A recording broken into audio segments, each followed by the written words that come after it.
अस्सलाम वालेकुम नाज़रीन, आप देख रहे हैं प्रोग्राम दो टोक। मैं हूं किरण नाज। 17 रमज़ानुल मुबारक, हक और बातिल में फ़र्क करने का दिन, अच्छाई की बुराई पर जीत का दिन, मुट्ठी भर लोगों के अपने से तीन गुना बड़े लश्कर पर हावी होने का दिन, इस्लाम की पहली अजीम शान फतह का दिन।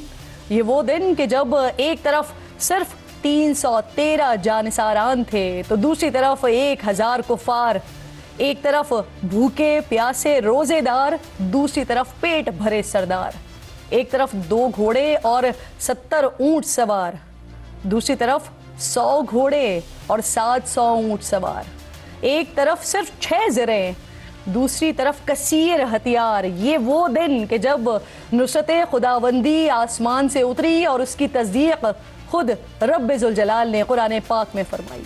सूरह आले इमरान में खालिके कायनात फरमाते हैं, और अल्लाह ने तो तुम्हारी मदद बदर में भी की थी कि जब तुम कमज़ोर थे, तो अल्लाह का तक़वा इख्तियार करो ताकि तुम अल्लाह का सही माना में शुक्र अदा कर सको।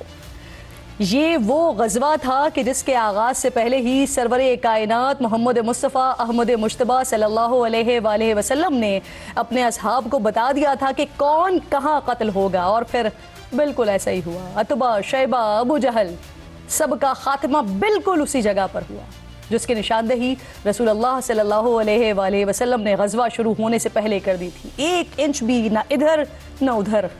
एक और वाक़या जो आसमान से उतरती नुसरत को आशिकार करता है। अबू जहल, इस्लाम का सबसे बड़ा दुश्मन, अहले कुफ़ार का ताकतवर तरीन सरदार, 2 कमसिन सहाबा हज़रत माज और हज़रत मऊज़ रदी अल्लाह ताला अन्हु, इनके हाथों जहन्नुम वासिल हो जाता है।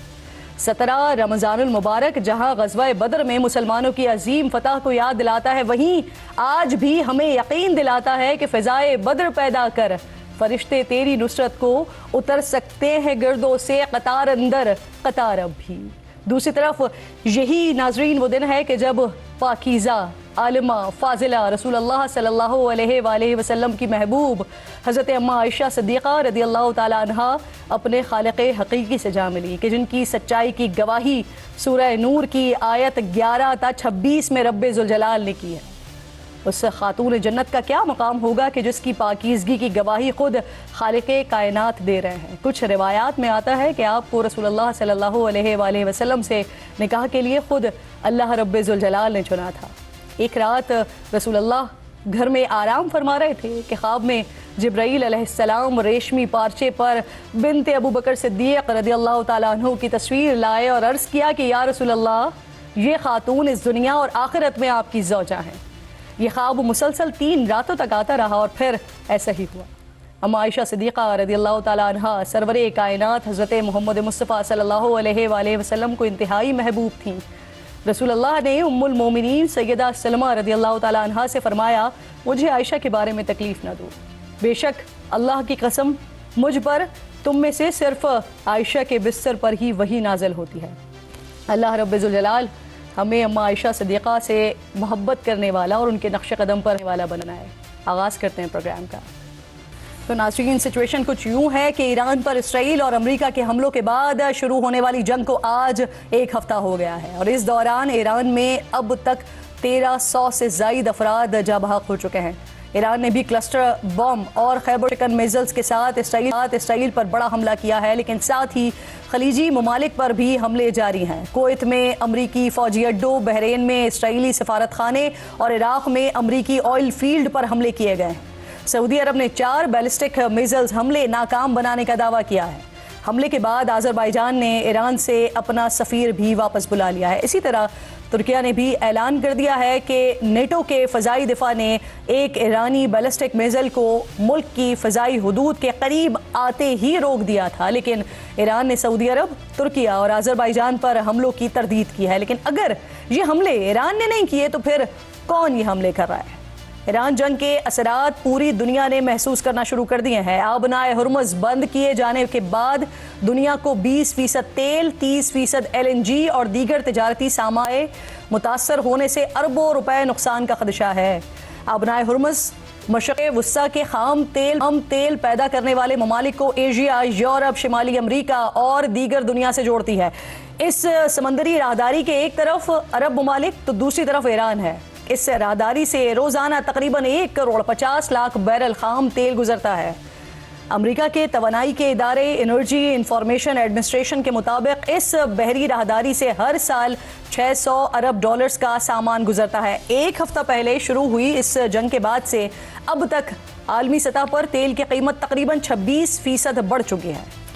इन 7 दिनों में 7 ऑयल टैंकर्स को आबनाए हुर्मुज़ और इसके अतराफ में निशाना बनाया जा चुका है और अमरीकी सदर की सिक्योरिटी गारंटीज के बावजूद अब ऑयल टैंकर्स ने आबनाए हुर्मुज़ का इस्तेमाल करने से इनकार कर दिया है। अमरीका जो भारत पर रूसी तेल खरीदने पर टैरिफ लगा रहा था, मौजूदा सूरत हाल में उसी अमरीका ने भारत को रूसी तेल खरीदने के लिए 30 दिन की छूट भी दे दी है।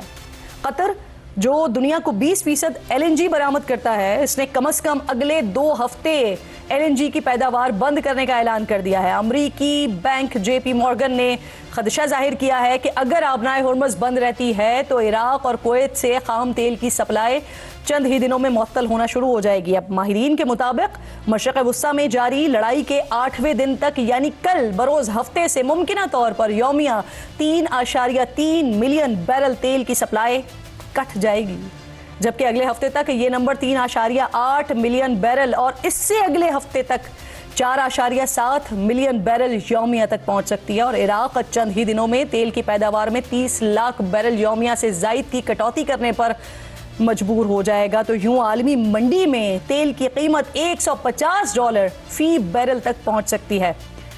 अमेरिका की अगर मैं बात करती हूँ तो वाशिंगटन के माहिरीन के मुताबिक इस ट्रंप इंतज़ामिया यौमिया $891 मिलियन से ज़ायद खर्च कर रही है ईरान जंग पर, जबकि अमरीकी थिंक टैंक के मुताबिक इस जंग के इब्तदाई 100 घंटों में अमरीका ने $3.7 अरब झोंक दिए हैं।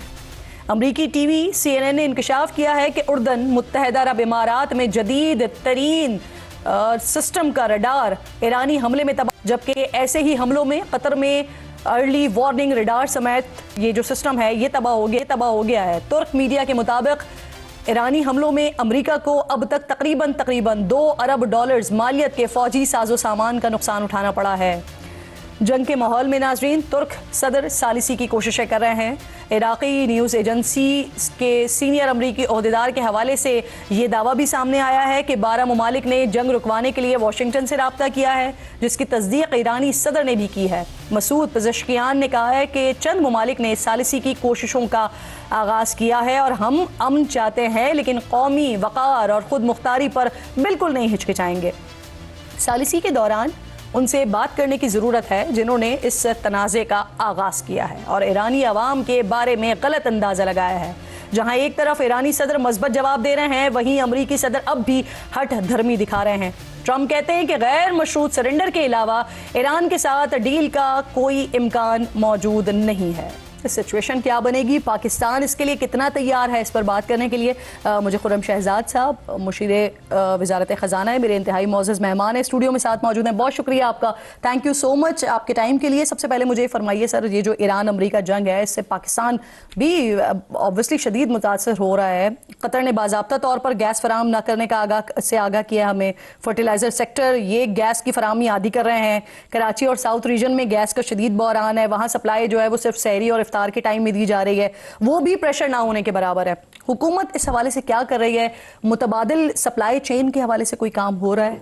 बिस्मिल्लाह, थैंक यू किरण मुझे लेने के लिए। देखें, इसमें एक तो हमें ये समझने की ज़रूरत है कि ये बहरान जो है कि ये जंग की वजह से जो एनर्जी सप्लाईज में रुकावट आ रही है ये पूरी दुनिया के लिए है और ख़ासकर एशिया के लिए, क्योंकि ये जो पट्टी है स्ट्रेट ऑफ हॉर्मुज़ जिसे कहते हैं, ये पट्टी जो है ये जो एशिया पैसिफिक की इकॉनमी है या एशिया की इकॉनमी है, एशिया की मैशत है पूरी, जिसमें देखें चाइना है, जिसमें जापान है, मलेशिया है, इंडोनेशिया है, आपका जो है सिंगापुर है, हांगकांग है, मतलब ये पूरी ताइवान है, साउथ कोरिया, बहुत सारी ये पूरी पट्टी है इस तरफ, इंडिया भी है उसमें, पाकिस्तान भी है। ये इसमें इमर्जिंग मार्केट जो है चाइना इंडिया, ये मोस्ट ग्रोइंग इकोनॉमीज हैं। देखें, इनको जो है ना एनर्जी की जरूरत हमसे बहुत ज्यादा है और ये भी फेस कर रहे हैं। तो ये मिडिल ईस्ट की जो पट्टी है ये इस पूरी इकोनॉमी, इस पूरी रीजनल इकोनॉमी के लिए बहुत बहुत इंपॉर्टेंट है। तो ये सारे एक्सपोज हैं। अभी मैं आपको सुन रही थी जिसमें आप कह रहे थे कि जंग मसला नहीं है हमारा, हमारे पास रिजर्व्स भी हैं और हमारे पास सेकंड ऑप्शन भी है। वो क्या है? मैं बिल्कुल उस पर आता हूँ। देखें, तो ये तो एक तो हमें ये रिकग्नाइज करने की जरूरत है कि ये इशू सबके लिए, सिर्फ हमारे लिए। सेकेंडली अच्छी बात ये है कि हमारे पास देखिए दो ही प्रोडक्ट्स है ना, ऑयल है और गैस है। गैस देखिए हमारे पास ऑलरेडी कम थी रिलेटिवली, आपने देखा होगा कि उसकी लोड शेडिंग तो चलती आई है, उसको मैनेज किया जा रहा है। लेकिन अब ये हुआ है कि जो एलएनजी है, एलएनजी क्योंकि हम कतर से ले रहे थे, हमारे मुआहदे हुए थे, तो कतर ब्लास्ट वहाँ पे चल रहे हैं, वहाँ पे हमले हो रहे हैं, तो वहाँ पे उन्होंने ये किया है कि जी हम फराहम ही नहीं कर सकते क्योंकि वो तो लॉक हो गया नहीं जगह, वहाँ से तो शिप्स आ ही नहीं सकते। तो इस वजह से हमारे पास वो गैस नहीं होगी। अच्छी बात यह है किरण कि हमारे पास डोमेस्टिक गैस का एक पोर्शन जरूर है जो हमने बंद कर दिया था, इसलिए कि हमें एलएनजी के मुआहदों की वजह से गैस लेनी पड़ रही थी। अभी हमारे पास इतना रिजर्व वो हमने शुरू कर दिए कि अगर हम ये प्रोलॉन्ग करती है जंग तो हमारे पास रिजर्व्स हैं। हाँ, मैं गैस का आपको बताता हूँ। देखिए गैस की डिमांड जो है ना, अगर 1000 जो है वो MMBTU थी या 1000 CFD थी, तो वो अब कम होके 600 पे आ रही है। उसकी वजह ये कि अच्छी बात, फॉर्चुनेटली गर्मियां शुरू हो गई हैं, गर्मियों में गैस की जो खपत है वो कम हो जाती है रिलेटिवली, तो वहां से 30-40% कम हो रही है ऐसा ऐसा। सेकेंडली मैंने कहा कि हमारी जो लोकल गैस है वो अब ऑन होना शुरू हो रही है, तो ये कुछ ना कुछ पोर्शन ऐसा हो जाएगा जिससे गैस, हम सिर्फ ये जो इत्तेफाकात है इसी के ऊपर रिलाई करेंगे या फिर क्योंकि ऑलरेडी नहीं, आप कह रहे हैं ना मौसम भी अब बेटर हो रहा है, वो तो मैं कह रहा हूं कि फॉर्चुनेटली ऐसा हुआ है। लेकिन मुझे ये बताइए कि क्योंकि ये सिचुएशन तो पहले से ही डेवलप हो रही थी ना, तो इससे पहले हमने कोशिश की कि हम पहले से ही कुछ इस तरह के मामला करके रखें। आप मुझे अगर अलाउ करें, देखें गैस का तो मैंने आपको बताया कि शॉर्टेज होगी गैस की, लेकिन गैस की मैनेजमेंट करनी पड़ेगी। पहले भी शॉर्टेज थी, अब थोड़ी ज्यादा होगी, लेकिन अच्छी बात यह कि लोकल गैस भी कंट्रीब्यूट करेगी। एनर्जी कंजर्वेशन की तरफ भी हम जा रहे हैं, जिसमें हमने एनर्जी बचानी है, डिमांड को कम करना है। अब सेकंड आ गया ऑयल, पेट्रोल की बात करते हैं, हम डीजल की बात करते हैं, क्रूड की बात करते हैं। उसमें दो अच्छी डेवलपमेंट्स हैं। वो ये कि सऊदी के साथ हमारी जो एंगेजमेंट चल रही है, स्ट्रेटेजिक जो मामला हैं वो बड़े अच्छे होते हैं, वो इन टफ टाइम्स में काम आते हैं कि जी आपके पास स्ट्रेटेजिक रिलेशंस हैं तो आपको प्रायोरिटी मिलती है। तो आपने देखा होगा एंगेजमेंट सऊदी के साथ शुरू हुई है, और दो जो पोर्ट्स हैं, याम्बू पोर्ट है और फ्यूजेरा है, जो यूएई और सऊदी की जो रेड सी की तरफ से आ रही है। अच्छी बात ये किरण के सर वैसे ही ऑलरेडी एक और भी तो खतरा है ना, वो इस वक्त नहीं है, वो इस वक्त नहीं है, खतरा तो देखें है, इस वक्त नहीं है। तो मैं ये कहना चाह रहा हूं कि सऊदी अगर आपको प्रायोरिटी दे रहा है तो आपकी कहीं ना कहीं जो ऑयल और क्रूड की जो वो है डिमांड है वो एटलीस्ट मीट होती रहेगी। एक और भी अजरबैजान के साथ हम पहले भी एलएनजी खरीद चुके हैं, तो वहां पर है कोई इस वक्त कोई डेवलपमेंट है, कोई बातचीत हो रही है कि वहां से अगर कोई कॉल आ सके? जी, बहुत अच्छी आपने बात की। देखें इसमें ना मल्टीपल ऑप्शंस हैं, अफ्रीका भी एक ऑप्शन है, सिंगापुर भी एक ऑप्शन है, यूएस इटसेल्फ एक ऑप्शन है, अजरबैजान की आपने बात की, उस वो that could be one of the options. देखिए ऑप्शंस हैं, बट हमने प्रीएम्प्ट नहीं करना ना बहुत ज्यादा। अभी हमें देखें प्रोएक्टिव मैनेजमेंट कर रहे हैं कि जी हमारे पास कितना रिजर्व है, कितना सफिशिएंट है, कितना और अरेंज हो रहा है, गैस को कैसे हमने मैनेज करना है, और इसके और नवाब सबसे बड़ी चीज ये है कि हमने एनर्जी कंजर्वेशन कर दी है। मैं तो किरण ये कहता हूं कि हम नेट इंपोर्टर हमेशा से रहे, तो हमें तो कंजर्वेशन एज नॉर्मल लाइफ में हमें करनी चाहिए कि हम जो है गाड़ियां कम चलाएं, कूलिंग ज्यादा करें, नंबर ऑफ डेज को हम जो है मैनेज करें, वर्क फ्रॉम होम करें जब टेक्नोलॉजी है, ये सब चीजें हमें करनी ही थी इन एनी केस। तो लेकिन अच्छी बात यह कि आप ये करने जा रहे हैं तो उसकी वजह से आपको जो है नजर आएगा। अच्छा खुर्रम साहब, एक तो इशू ये कि कल से मैं सुन रही हूँ हुकूमत ये कह रही है कि ये जो जखीरा अंदोजी कर लेते हैं पेट्रोल प्राइजेस के हाइक का सुन के, तो उनको हम रोकेंगे। लेकिन दूसरी तरफ हुकूमत ये भी कह रही है कि 25 से 30 दिन का हमारे पास ऑयल रिजर्व्स मौजूद हैं, हमारे पास शॉर्टेज नहीं होगी। लेकिन यही पेट्रोलियम डीलर्स एसोसिएशन वो कह रहे हैं कि हमें जो डेली की खपत है उसके मुताबिक तो पेट्रोल दिया ही नहीं जा रहा, 50% लेस हमें पेट्रोल दिया जा रहा है। देखिए ये एक डिस्कशन है कि जी पेट्रोल कितना, ये डीजल और पेट्रोल कितना मिल रहा है। नंबर वन, जो आप बात करें ना कि जी कोई होर्डिंग करता है या कोई जखीरा अंदोजी करता है, तो देखें आज प्राइम मिनिस्टर ने बहुत कैटेगोरिकली 2-3 पॉइंट्स बोले, वो बड़े इंपॉर्टेंट है। और जो ये कमेटी हम इन्होंने तरतीब दी है प्राइम मिनिस्टर ने under the chairmanship of finance minister, ये रोज स्टॉक टेकिंग हम कर रहे हैं। हमने पिछले 4 दिनों में तो रोज इतनी थ्रेडबेयर जो हमने डिस्कशन किया है और उसकी इंप्लीमेंटेशन हमने क्रिएट किया अभी कि हमने करना कैसे है। तो उसमें प्राइम मिनिस्टर ने एक चीज ये कही है कि नेशनल MIS से क्रिएट करना है जिसमें रियल टाइम पे हमारे पास ये पता हो हमें कि हमारे पास प्रोडक्ट कितना आ रहा है, कितना जो है वो किसके पास जा रहा है, कौन जखीरा अंदोजी कर रहा है। अगर कर रहा है तो देयर एंड देन उसका लाइसेंस कैंसिल होगा, उसको पेनलाइज किया जाएगा जो जखीरा अंदोजी करती है। बिल्कुल ये वाली बात तो है मेरे पास, लेकिन जो 50% की बात कर रहे हैं कि हमें 50% कम जा रहा है, आई थिंक ऐसी कोई चीज अभी तक तो नहीं है कि 50% दिया जा रहा है, ऐसा अभी कुछ भी नहीं किया गया। ठीक है, अगर कोई ऐसी बात है तो आई थिंक वो फॉर्मल किसी प्लेटफॉर्म पे हो तो समझ में आती है। लेकिन हमारी जो डेडिकेटेड कमेटी है उसमें कोई ऐसी बात नहीं है, कोई ऐसी शिकायत आपके पास नहीं आई जो प्रेस कॉन्फ्रेंस में बात की गई है? कोई ऐसी बात नहीं है कि जी हमें आधा दिया जा रहा है। देखिए अगर कोई ऐसे कंसर्न्स हैं भी तो उसे राइट फॉर्म पे आप रेस करें, राइट फॉर्म पे रेस करें, उसको एड्रेस किया जाएगा। सही। अच्छा सर, ये खबरें आ रही हैं कि चीन ने ईरान से बात की है कि इसके कार्गोस को आबनाए हुर्मुज़ से गुजरने दिया जाए। ब्लूमबर्ग रिपोर्ट कर रहा है कि एक चीनी टैंकर इसको जुमेरात को स्ट्रेट ऑफ हुर्मुज़ से गुजरा है। ये तो क्या हम भी ऐसी कोई बात कर रहे हैं कि चीन से, क्योंकि हमारे तो चीन के साथ अच्छे टर्म्स हैं ना ईरान से? सर नहीं, देखें इसमें अभी तक तो ऐसी डेवलपमेंट नहीं है कि जी किसी को अलाउ किया गया है। ये ऑथेंटिक न्यूज अभी तक देखें, मैं फिर वही बात कर रहा हूं ना कि हमारे पास तो एक्चुअल कंपनियां हैं ना गवर्नमेंट की, पार्को है, पीएसओ है, ये गवर्नमेंट की कंपनियां हैं। तो एज पर देयर इन्फॉर्मेशन कोई ऐसी चीज नहीं हो रही कि जी एक सिलेक्टिव बेसिस पे किसी को जाने दिया जाए। गोइंग फॉरवर्ड हो तो एक अलग चीज हो सकती है, अभी तक कोई ऐसी चीज नहीं है कि जी सिलेक्टिव बेसिस पे किसी को। मैं तो वो बात कर रहा हूं आपसे कि जो हमारी कंपनियां हमसे शेयर करती हैं कि जी ऐसी कोई बात नहीं है। लेकिन हाँ, ये अच्छी बात है कि 2 पोर्ट्स हैं, याम्बू है और फुजैरा है, जिसकी तरफ से हमें लाइक्लीहुड है कि हमें वहां से थोड़ी फैसिलिटेशन मिल रही है और मिलेगी इंशाल्लाह, जिससे हमारी जो गोइंग फॉरवर्ड इन्वेंट्री है वो हमारी मेंटेन रहेगी। लेकिन देखें फिर वही बात है, ये ग्लोबल है, अगर ये बढ़ता है कहीं पे तो हमें उस हिसाब से डिसीजंस लेने पड़ेंगे। ये ऐसा नहीं है कि जी आप बस ये समझ लें कि आज जो है सब चीजें ठीक हो गई हैं। लेकिन अच्छी बात ये है कि अमेरिका भी अब चीज को रियलाइज ये कर रहा है। आपने देखा होगा प्रेसिडेंट ट्रंप के इस तरह के डिस्कशंस हुए हैं कि ऑयल प्राइसेस को किसी तरह से हम नीचे करेंगे, कुछ इस तरह की फैसिलिटेशन करेंगे, चाहे इंश्योरेंस के थ्रू हो, चाहे हॉर्मुज़ को खोलने के थ्रू हो। तो ये देखें, मैंने जो आप बात करी थी जंग की, मैं फिर ये कहूंगा कि जंग इटसेल्फ शायद इतना बड़ा मसला नहीं है, वो जगह रुकी हुई है उसका इशू है। देखिए जंग तो आपको पता ना यूक्रेन और रशिया की भी हुई थी, $120 उस वक्त भी गया था, हमने उस वक्त मैनेज किया था समहाउ। लेकिन इन्फ्लेशन का जो रेंज था उस वक्त वो 5% से 11-12 पे था। ये वाली सिचुएशन डेवलप नहीं हुई थी ना, ये जो स्ट्रेट ऑफ हुर्मुज़ वाली एब्सोल्युटली ये कंसर्न, सबसे बड़ा कंसर्न। अच्छा सर, आज कुछ जगहों पर ये रिपोर्ट हुआ है कि IMF ने हमसे मुतालबा किया है कि पेट्रोल और डीजल की कीमतों में फौरी तौर पर ये तो इजाफा किया जाए। अब हुकूमत के पास 2 ऑप्शंस है सर, या तो सीधा सीधा आवाम पर मुंतकिल करें आप, या फिर जो लेवीज की मद में पैसे ले रहे हैं उसको थोड़ा कम किया जाए ताकि जो महंगाई इन्फ्लेशन एकदम जो हाइक करेगा उसको रोका जा सके। कोई IMF का इसमें प्रॉब्लम नहीं है, हमारा अपना इशू है। ये हमारा अपना प्रॉब्लम है कि हमने हमेशा एक गलत ड्रग पे लगा के रखा आवाम को कि कर्जा लिया और यहाँ पे सब्सिडाइज कर दिया, जिसका कोई फायदा नहीं हुआ। आज जो हम IMF के पास बैठे हैं, this is one of the reasons कि हमने हमेशा आवाम को एक गलत चीज पे लगाया है। तो देखिए जो प्राइस आएगी वो पास ऑन होगी, जो प्राइस नीचे होगी वो भी पास ऑन होगी। अगर ये क्राइसिस खत्म होता है इमीडिएटली गवर्नमेंट आप देखेंगे, तो मतलब आपका लेवी कम करने का कोई इरादा नहीं है? 100 रुपए तो आप पेट्रोल के ऊपर लेवी ले रहे हैं ना सर। देखिए ये प्राइम मिनिस्टर का डिसीजन है, लेकिन मैं आज आपसे ये बात कर रहा हूँ कि जो प्राइस आती है उसे जो पास ऑन हो रही है, आप देखें ना पेट्रोल की प्राइस आती है तो पास ऑन होती है, नीचे जाती है तो वो भी होती है। 331 रुपया लास्ट हाई था पेट्रोल का, 331 रुपया, तो वो 266 और 256 पे आया ना पेट्रोल, क्योंकि प्राइस नीचे आई तो उसको पास ऑन किया गया। इस तरह बढ़ेगी तो वो पास ऑन होगा। तो देखिए बात ये है कुछ कोई एज वी स्पीक ये कोई ऐसा डिसीजन नहीं है कि कहीं पे जो है कोई कमी होगी, कोई ज्यादती होगी। जो प्राइस आएगी वो पास ऑन होगी। 300 लेकिन जाएगा पेट्रोल। देखिए ये मैं कुछ नहीं कह सकता अभी कि क्या प्राइस। देखिए आज जो है 91 पे ब्रेंट चला गया ना, कल जो है वो 82 पे था। ये वाला सवाल जो है ना मैं आपसे मुशीर खजाना के तौर पर नहीं कर रही, क्योंकि आप एक्सपर्ट ओपिनियन भी देते रहे हैं। एक्सपर्ट ओपिनियन दीजिए अपना। 300 प्लस जाएगा। देखें मैं फिर वही कहता हूं कि आज अगर ये यहीं रुक जाता है, देखें हुकूमती मौक़िफ़ नहीं मैं तो आपसे कह रहा हूं, मैं तो आपसे यही कह रहा हूं ना कि देखें डिपेंड करता है, ये फ्लूइड है ना प्राइस, कि आज अगर लेट से कल वो ऐलान कर देता है कि जंग खत्म हो गई है, ईरान के साथ मामला तय पा गए, ये दोबारा नीचे आएगा 70 पे, तो मैं आपसे ये कह दूं आज के 300 पे पेट्रोल जाएगा और कल दोबारा ये 256 पे हो जाएगा। मैं हाइपोथेटिकली पूछ रही हूं ना आपसे कि अगर जंग जारी रहती है तो ऑब्वियसली जंग जारी रहेगी तो डेफिनेटली जा सकता है, लेकिन अगर नहीं जारी रहती या नहीं होता तो फिर नीचे होगा। लेकिन देखिए मैनेजमेंट होगी डेफिनेटली, ऐसा नहीं है कि नहीं होगी, लेकिन मैं फिर ये कोई ऐसी फॉरवर्ड लुकिंग स्टेटमेंट नहीं देना चाहता जिस पे कोई ऐसे एक्सपेक्टेशंस हो। जो प्राइस आएगी वो नीचे हो या ऊपर, वो अकॉर्डिंगली ऊपर भी जाएगी और नीचे भी जाएगी। इससे होगा ये कि आवाम डर जाएंगे और जो ज़ख़ीरा अंदोज़ हैं वो जो है वो जमा करना शुरू किया। आपका खुर्रम शहजाद साहब प्रोग्राम में साथ मौजूद थे। इसी टॉपिक को कंटिन्यू करेंगे, एक छोटा सा ब्रेक लीजिए, ब्रेक के बाद वापस आते हैं।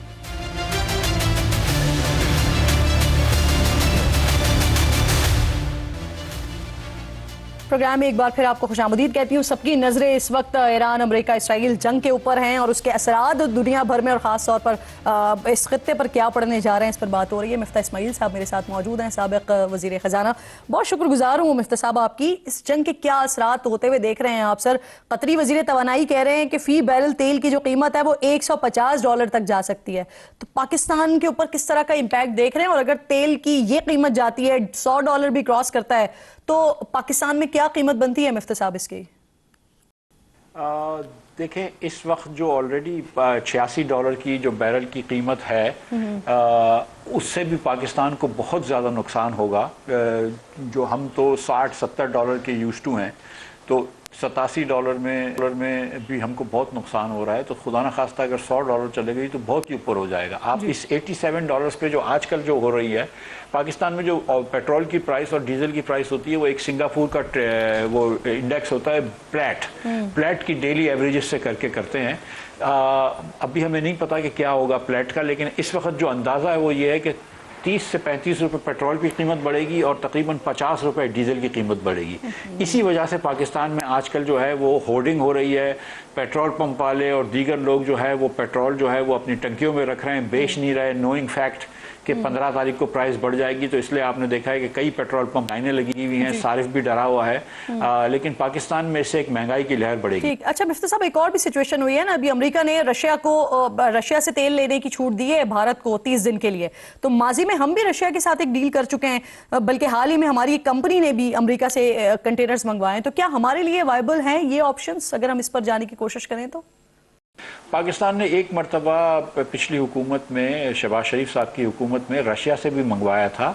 एक बाइको रिफाइनरी ने मंगवाया था। पाकिस्तान की रिफाइनरीज जो हैं वो रशिया के तेल के लिए बहुत ज़्यादा वो उस तरह ऑप्टिमाइज नहीं है। हम जो है वो अरेबियन लाइट क्रूड ज़्यादा चलाते हैं, इतना हैवी क्रूड नहीं चला सकते। इंडिया की रिफाइनरीज जो हैं वो रशिया के क्रूड के लिए ऑप्टिमाइज हैं। पाकिस्तान ने अमेरिका से भी वेस्ट टेक्सास से मंगवाया है तेल, लेकिन हमको इस वक्त रशिया से लेना जो है वो मुश्किल होगा। हमको तो ये जो अभी तेल है वही लेना पड़ेगा। अभी हमारे पास रिफाइनरी में जो क्रूड है वो कम से कम 15 मार्च भी तक का है और शिप्स हमने ले ली हैं। तो 25 मार्च तक हमारे पास रिफाइनरी का क्रूड है और आज से 30 दिन तक का हमारे पास पेट्रोलियम और डीजल के प्रोडक्ट भी मौजूद है। हमें कोई शॉर्टेज का इस वक्त खतरा नहीं है, सिर्फ होर्डिंग की परेशानी है। सर, इस पर कह रही है ना हुकूमत ने, हमने चेक रखा हुआ है, जहां भी जखीरा अंदोजी की जाएगी उनके लाइसेंस भी कैंसिल करेंगे, कार्रवाई भी होगी उनके खिलाफ। इससे फायदा होगा और ये होगा। जाहिर है कि जैसे हम 15 के करीब जाएंगे तो हुकूमत ये होर्डिंग बढ़ जाएगी। आखिरी दिनों में पेट्रोल पंप वाले जो हैं वो लाख लीटर अपने टंकी में रख लेंगे। देखें हुकूमत क्या करती है इसका। लेकिन कहीं ना कहीं इनको ये तो इस वक्त तो ये इंश्योर करना पड़ेगा कि जो इस वक्त की कीमत पे पेट्रोल मिल रहा है वो लोगों को मिल सके। और जब हुकूमत पेट्रोल महंगा करती है तो महंगा करेगी। और फिर इसमें भी ये भी देखना है कि हुकूमत जो है वो 1 लीटर के ऊपर 100 रुपए टैक्स लेती है पेट्रोल के, और डीजल के भी तकरीबन 100 रुपए टैक्स लेती है। तो ये जो पेट्रोल की कीमत बढ़ेगी, अगर समझ लीजिए 30 रुपए बढ़ेगी, तो हुकूमत सारे के सारा बोझ जो है वो आवाम पे डालेगी या अपनी भी कुछ टैक्स जो है वो कम कर देगी। हम ये देखना चाहते हैं कि हुकूमत अक्सर बात करती है कि अच्छा मिफ्ता साहब, मसला ये है ना कि ये मसला सिर्फ पेट्रोल और डीजल का नहीं है, गैस भी तो सर एक बड़ा मसला है। फर्टिलाइजर सेक्टर, इनको ऑलरेडी सप्लाई हमने आधी कर दी है। कतर से जो 8 कार्गोज आने थे उसमें से सिर्फ 2 ही आ सके। तो ऐसे में हमारे पास क्या ऑप्शन रह जाता है कि जो हमारी मकामी गैस है वो इतनी है कि इस सारी सिचुएशन में जरूरियात को पूरा कर सके। मकामी गैस इतनी नहीं है कि हम अपनी नीड्स पूरी कर सकें, जिसकी वजह से आपने सही फरमाया कि ऑलरेडी हमने फर्टिलाइज़र को सुई गैस सदन वालों ने फर्टिलाइज़र का गैस काट दी है। मेरे ख्याल से कुछ दिनों में आप देखेंगे कि नॉर्दर्न भी तकरीबन गैस काट देगी फर्टिलाइज़र की।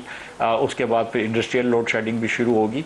अल्लाह ना करे कि हमको वहाँ तक जाना पड़े। अब ये भी देखना है किरण साहिबा कि कितने दिनों तक ये जो है जंग जारी रहती है। अगर तो अल्लाह करे और ये जंग जल्द बंद हो जाए या कम से कम ईद से पहले बंद हो जाए तो फिर मेरे ख्याल से हम किसी जगह पे पहुँचेंगे कि जहाँ पे हम कोशिश करके रिकवरी करें। लेकिन अगर ये एक तवील अरसे तक चलेगी तो फिर इस जंग के बाद पाकिस्तान की तो हालत बड़े अबतर से मज़ीद अबतर हो जाएंगे, लेकिन दुनिया की मईशत जो है उसको भी बड़ी ठेस पहुँचेगी।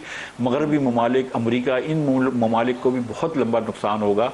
तो कितने अरसे तक ये जंग चलती है? अगर 1-2 महीने जंग चल गई तो this world will change as we know it. Mifta साहब, 2022 में जब रजीम चेंज हुआ था तो उससे पहले की तो सूरत हाल हमें बताया जाता था मुल्क डिफॉल्ट करने के करीब था, बड़ी खराब सूरत हाल बताई जा रही थी। लेकिन उसके बाद आने वाली हुकूमतों ने जो हाल किया वो सब हमारे सामने है। मुस्लिम लीग नून ये दावा तो करती है कि मईशत बेहतर हो रही है, लेकिन अगर स्टेट बैंक के मैं नंबर्स देखती हूँ तो वो ये बताते हैं कि वफाकी हुकूमत ने 1 साल में कर्जों के सारे रिकॉर्ड तोड़ दिए हैं। सर, 7,000 से ज्यादा कर्जों में इजाफा हुआ है। इसमें कोई डाउट नहीं है, आप जो फरमा रही हैं कि हम कर्जे बढ़े गए हैं, लेकिन पिछले 2 सालों के अंदर जो शहबाज शरीफ साहब को इंटरनेशनल एनवायरनमेंट मिला था वो बहुत अच्छा मिला था। जब पीडीएम की हुकूमत आई थी अप्रैल के अंदर, तो उस वक्त पेट्रोल की कीमत जो थी इंटरनेशनली $100 से ज़्यादा थी जी। उस वक्त मुस्लिम लीग नून की हुकूमत जो थी वो फ़ौरन पेट्रोल महंगा नहीं करना चाह रही थी, जो कि कर लेना चाहिए था, और ताकि ये शॉर्टेज ख़त्म हो जाए और हमारा फॉरेन करेंसी बच जाए। लेकिन आज जो है आप देखें कि हुकूमत $100 जो है, ₹100 जो है लीटर के ऊपर टैक्स ले रही है। सो शहबाज शरीफ साहब को $60 का, $70 का, $65 का तेल मिला है दुनिया भर में। कमोडिटी की सुपर साइकिल जो बढ़ी हुई थी वो नीचे मिली है इनको, और इनके पास ये फिस्कल स्पेस थी और इंटरनेशनल स्पेस थी कि उसमें पाकिस्तान में कुछ फंडामेंटल रिफॉर्म्स कर सकते, उन्होंने नहीं किए। आज आप देखें मेहताब हैदर साहब की खबर है कि 400% टैक्स बढ़ाया गया है नौकरी पेशा लोगों का 2019 से लेकर अब तक। पिछले साल सिर्फ 47% टैक्स बढ़ा है नौकरी पेशा लोगों का। आज जो नौकरी पेशा लोग हैं वो पाकिस्तान के तमाम बरामद की इंडस्ट्री, पाकिस्तान के तमाम रिटेलर्स, तमाम होलसेलर्स, और इसको मिलाकर जितना टैक्स देते हैं उससे ज़्यादा टैक्स देते हैं। बिल्कुल ठीक है सर। आखिर में मुझे ये फरमा दीजिए, आपने मरीम नवाज के लग्जरी जहाज का मामला टेकअप किया था, अब तो बात यहाँ तक आ गई है कि इस जहाज के पायलट भी गैर मुल्की हैं और तकरीबन कोई 50-60 करोड़ से ऊपर के अखराजात भी हो गए। 86 करोड़ रुपए का खर्चा है मेरे ख्याल से। देखें कल है ना, डोनाल्ड ट्रंप ने एक उनकी सेक्रेटरी थी, वजीर थी उनकी, जिसको होमलैंड सिक्योरिटी कहते हैं, हमारे इंटीरियर मिनिस्ट्री समझ लीजिए, उसकी सेक्रेटरी, उसकी जो वजीर थी क्रिस्टी नोम, उनको उन्होंने फायर किया। और उनके ऊपर जो एक इल्ज़ाम था वो ये था कि उन्होंने एक जहाज़ अपना लिया हुआ था जिसमें एक पलंग भी था और बड़ा कंफर्टेबल जहाज़ था। तो ये दुनिया भर में देखा जाता है, ये ऑप्टिक्स भी बुरी लगती हैं कि अब यहाँ मुल्क जो है वो गरीब हो रहा है, लोग जो हैं उनको खाने पीने के पैसे नहीं हैं, और हुक्मरान जो हैं वो मतलब नए जहाज़ ख़रीद लें और ज़्यादा कंफर्टेबल जहाज़ ख़रीद लें और बड़े बड़े जहाज़ ख़रीद लें। तो ये चीज़ें अनसीमली लगती हैं, और मैं समझता हूँ कि ऐसी चीज़ों से अगर इज्तनाब किया जाए तो बेहतर है। सही, बहुत बहुत शुक्रिया आपका मिफ्ता इस्माइल साहब, प्रोग्राम में आप साथ मौजूद थे। ऑपोजिशन किस लेंस से देख रही है इस सारे मामले को? इन कैमरा जो ब्रीफिंग थी उसमें भी उसका भी बॉयकॉट किया गया, क्या इस पर मौक़िफ़ रखते हैं? शेख वकास अकरम साहब प्रोग्राम में साथ मौजूद होंगे। ब्रेक लीजिए, ब्रेक के बाद वापस आते हैं।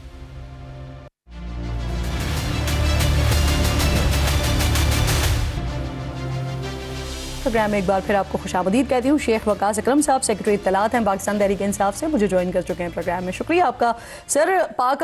ये जो ईरान अमेरिका जंग है, इस पर हुकूमत की जानिब से इन कैमरा ब्रीफिंग के लिए बुलाया गया था। अच्छा मौका था आप लोगों के पास, हुकूमत के साथ बैठते, आपके लिए रास्ते खुलते, आप लोग तजावीज़ अपनी देते, लेकिन आप लोगों ने यहाँ पर भी बॉयकॉट का रास्ता चुना। शेख साहब, मैं आपकी गुफ्तगू से ये समझ रहा हूँ कि आपने ये कहा कि अगर हम वहां बैठते, हम तजावीज़ देते, तो हमारे लिए कोई रास्ते खुलते। हमें अपने लिए रास्ते खोलने के लिए ईरान पे इसराइल और अमेरिका के हमले को जो है वो एज एन अपॉर्चुनिटी इस्तेमाल नहीं करना। हम बहैसियत पार्टी अपना बड़ा वाज़ेह मौक़िफ़ इसके ऊपर दे चुके हैं। इस हुकूमत को तो मौत पड़ती है अमेरिका का नाम लेते हुए भी, वो सिर्फ इसराइल करते हैं और अमेरिका की तो कंडमनेशन भी नहीं करते हैं। हालांकि जिस किस्म की ब्रीफिंग्स उनके जो सेक्रेटरी डिफेंस और secretary of the war army जो है वो दे रहे हैं, और जो गुफ्तगू वो कर रहे हैं, जिस तरीके से उन्होंने प्रोफेटिक बिलीफ्स के हवाले से बात की, मैं ये समझता हूँ कि इस हुकूमत को कुछ शर्म और कुछ हया करनी चाहिए थी। ठीक है, उनके अंदर खाने ज़रूर तरले करते रहते, मगर कम अज़ कम मुंह से ऐसी बेहूदगी को कंडेम तो करना चाहिए था जो उनकी तरफ से की जा रही है। तो हम तो इस जंग को टोटल और ही नज़रिए से देखते हैं। हम ये समझते हैं कि नेशनल सिक्योरिटी, नेशनल यूनिटी वो सबसे सुप्रीम है। किसी भी हवाले से जिस वक्त अफगानिस्तान पे हमला हुआ और उस वक्त पाकिस्तान तहरीक इंसाफ ने वाज़ेह तौर पे अपने जवानों के साथ खड़े होने का एलामिया जारी किया और शहदा और गाजियों के को सलाम अकीदत जो है वो पेश किया। जब हिंदुस्तान के साथ हमने जंग जीती तब भी पाकिस्तान तहरीक इंसाफ के नौजवान, उनका वोटर जो है अपने जवानों के साथ खड़ा था। तो ये सरकार एक रंग देने की कोशिश कर रही है। हम सिर्फ ये समझते हैं और उसमें हम बड़ा वाज़ेह कह चुके हैं कि सरकार को बोर्ड ऑफ पीस से बाहर आ जाना चाहिए। नेशनल यूनिटी की बात कर रहे हैं सर, नेशनल यूनिटी कैसे आएगी कि आप तो साथ बैठने को तैयार ही नहीं है? जो बातें आप यहाँ पर कर रहे हैं, एक अच्छा फोरम था आपके पास, वहां रखते अपनी तजावीज़, वहां उठाते इस बात को। नहीं कर सकते थे। ये हुकूमत ये ड्रामेबाजियां करनी छोड़ दे। हमारी पार्टी में से आप 3 बंदों को वहां बुला के, हर पार्टी में से 2-2 बंदे बुला के क्या आप वहां करना चाहते थे? अपोजिशन की डिमांड थी कि आप पूरी असेंबली को जो है वो आप कॉन्फिडेंस में लें, पूरी असेंबली को ब्रीफिंग दें। हर एमएनए 10-10 लाख का नुमाइंदा है, उधर से सेनेटर्स वहां पे मौजूद हैं। आपको याद होगा कि जिस वक्त उसामा बिन लादेन वाला इंसिडेंट हुआ था, उस वक्त भी जॉइंट ब्रीफिंग हुई थी, जो उस वक्त डीजीएमओ ने, आर्मी चीफ, नेवल एजी वहां पे मौजूद थे, उसकी मौजूदगी में दी थी। जब ऐसी सिचुएशन पैदा हो जाती है तो आप मुल्क के पाल उसमें लें, आप वहाँ वजीर आजम हाउस के अंदर बुला के जनाब 2-2 बंदों को बैठा के क्या। वैसे आपने जो बात कर दी सर, तो ये फरमाइए, आपने एहतजाज करके देख लिया, 3 दिन का आप लोगों ने धरना दे दिया, अदालतों का दरवाजा आप लोगों ने खटखटा दिया, लेकिन उसके बाद भी क्या हुआ? एक मुलाकात आप इमरान खान से नहीं कर सके सर। तो क्या ये कह लूं मैं, मुझे इजाजत है कि आप लोग इस मामले में बेबस दिखाई देते हैं फिर? नहीं, ये कैसी आप बात कर रही हैं? तहरीकें ऐसे चलती हैं दुनिया में। आप लोग ये समझते हैं कि 10 महीने की तहरीक है, 11 महीने की, अगर उसमें टारगेट अचीव नहीं हो रहा तो उसका मतलब पार्टियां बेबस हो जाती हैं। ऐसी तो कोई बात नहीं है। एहतजाज होता रहेगा और होगा, ये हमारा आईनी हक है, हम इसको करते रहेंगे, बार बार करते रहेंगे। एहतजाज होता है, इनको तकलीफ होती है, इसीलिए शहरों के शहर बंद कर देते हैं। इसीलिए 3 निहत्ती औरतें, बुजुर्ग औरतें जिस वक्त इमरान खान को मिलने के लिए जाती हैं तो उनके रास्ते में कंटेनर खड़े कर देते हैं। ये बेबसी, जो बेबस लोग होते हैं उनके रास्तों में कंटेनर खड़े किए जाते हैं। बेबस लोगों को उठा के जो है वो 10-10 साल की सजाएं दी जाती हैं। जिन लोगों से खौफ खाया जाता है ना, जिन लोगों से घबराते हैं, जिन लोगों से परेशान होते हैं, उनके रास्ते बंद करने की कोशिश की जाती है। बेबस लोगों के रास्ते बंद नहीं करने की जाती। हमें तो अल्लाह की जात के ऊपर तवक्कुल है, हमें तो अल्लाह की जात से उम्मीद है। इन लोगों के मुंह की तरफ कौन देख रहा है? हर जो है वो अंधेरे के बाद जो है सुबह की रोशनी है, और ये जो इनकी फसाइयत का अंधेरा भी खत्म हो जाएगा जल्द। ऐसी कोई बात नहीं है। ये रोशनी कब आएगी? ये सवाल मेरा नहीं है, ये अब आपका अपना कारकुन, आपका वोटर, आपका सपोर्टर सवाल कर रहा है। 1000 दिन से ज्यादा हो गए इमरान खान को जेल के अंदर। ये तहरीक कब तक चलेगी? इसके नताइज कब तक आएंगे? कारकुन बिल्कुल ठीक सवाल करता है। कारकुन के जज्बात हैं और हम उसका एहतराम करते हैं। वो कारकुनी इमरान खान साहब की और हमारी हम सबकी उम्मीद है। बस मैं ये भी उम्मीद करता हूँ कि वो सवाल करने के साथ साथ अपने एमएनएज एमपीज के साथ खड़े भी हुआ करें जिस वक्त एहतजाज होता है, तो चीजें ज्यादा बेहतर हो जाएंगी। सही। सर मुझे फरमाइए, हुकूमत ने चेयरमैन नैब की जो मुद्दत मुलाजमत है इसमें 3 साल की तौसी की है, क्या मौकफ है पाकिस्तान तहरीक इंसाफ का इस पर? हमने तो कहा कि ये बिल्कुल गलत है, हम इसको रिजेक्ट करते हैं। प्राइवेट मेंबर डे भी नहीं था और एक प्राइवेट मेंबर का बिल आपने अडॉप्ट कर लिया। वो अब्दुल कादिर का ऐसी कौन सी उजलत थी? ये सिर्फ आप इमरान खान को जो है उसके केसेस को वो करना चाहते हैं। आपने 50 करोड़ से वो हद जो है वो 30 करोड़ पे कर दी है। आपने उसको भी मेगा करप्शन स्कैंडल की वो ही छोटी कर दी है। तो ये भी अगेन उसी फस्तायत और उसी विक्टिमाइजेशन का एजेंडा है जिसके तहत आप अपनी मनमर्जी के लोगों को आगे कराना चाहते हैं कि आपके पास पाकिस्तान में कोई आदमी इस काबिल कोई नहीं है कि एक आदमी की मुद्दत मुदाजमत के बाद इस मुल्क में 25 करोड़ के मुल्क में कोई जोगा ही कोई नहीं है कि उसको रिप्लेस कर सके। तो ये तो ठीक है, चलाई जाओ, ਤੁਹਾਡਾ ਡੰਡਕਾ ਹੈ, ਤੁਹਾਡਾ ਜ਼ੋਰ ਹੈ, ਚਲਾ 47 ਦੀ ਹਕੂਮਤ बैठे हो तुसी 2 नंबरी नाल दे, वो बैठे हो तो वो भी बह लैणगे, की फर्क पैंदा? जी बहुत बहुत शुक्रिया आपका शेख वकास अकरम साहब, प्रोग्राम में साथ मौजूद थे। वक्त भी ख़त्म हो गया। इंशाल्लाह नाज़रीन से मुलाकात होगी कल। अपना और अपने मुल्क का खास ख्याल रखिए। फ़लस्तीन को, मकबूजा कश्मीर को अपनी दुआओं में याद रखिए। अल्लाह ने के बाद।